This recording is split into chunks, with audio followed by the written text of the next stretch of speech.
Drive caller, you're on with Dingo and the Baby. Back to the Drive. This is the Drive. Good afternoon, ladies and gentlemen. Jake Bogus and Nick Barr.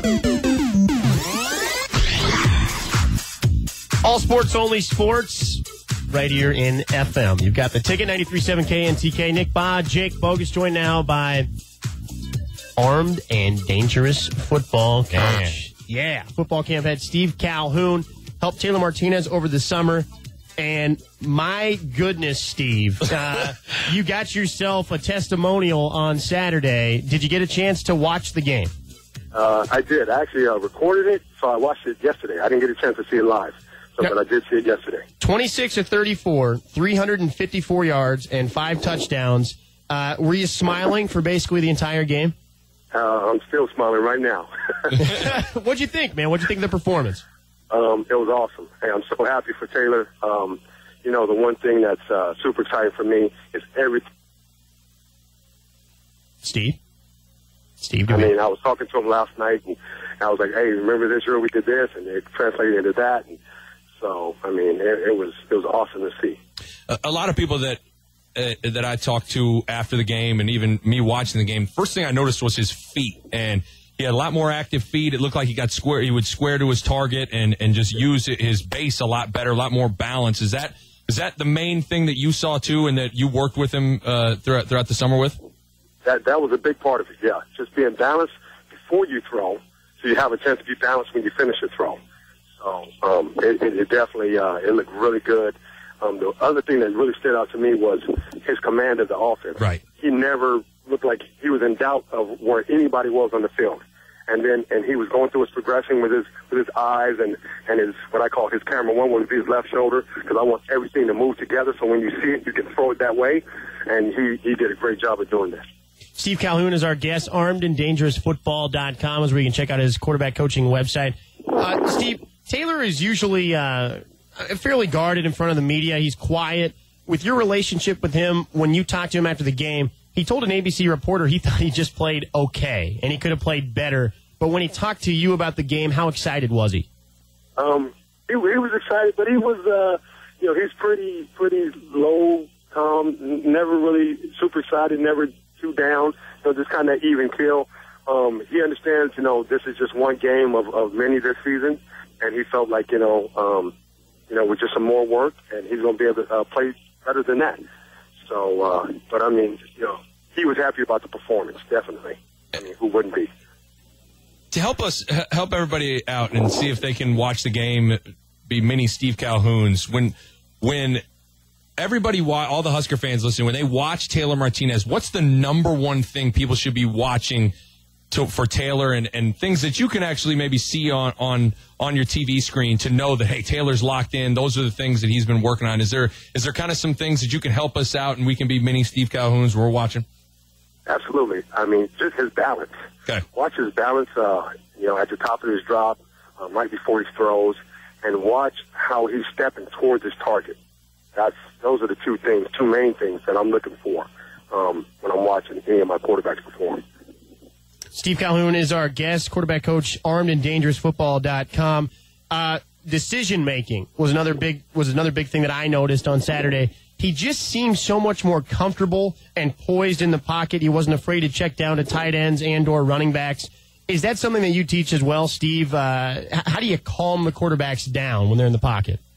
Well, I just believe that once they get comfortable in the pocket, and I mean, Coach Beck and Coach Gans, they've done a great job just really getting Taylor dialed in as far as understanding, coverages and where to go with the football. So, I mean, a combination of all three of us, I think, you saw, what could happen on Saturday afternoon. So, I mean, I can only take just a small piece of that, but Coach Beck and the coaching staff at Nebraska have really done a good job, with really getting him dialed in. Steve, I know it's just one game, but I want you to think back to the first time you watched Taylor Martinez on film and maybe the first workout you ever had with Taylor Martinez, and then think about what you watched when you recorded the game and you watched it yesterday. Of all the quarterbacks you've worked with, and granted it's one game, he still has got to be able to repeat this hopefully 13 more times for Husker fans. Has he made the biggest strides of any quarterback you've ever worked with? He's made the biggest strides. Yeah. There's no question about it. He looked like a different quarterback. I knew he was capable of doing it. I was a little worried that would he be able to, translate it into the game with the first opening game at Memorial Stadium and just all the stuff we worked on. Would he be able to translate? So I was a little bit nervous, but after I saw his first pass, I calmed down. I'm sure he calmed down as well, and then everything just started to click. And it was really exciting to see.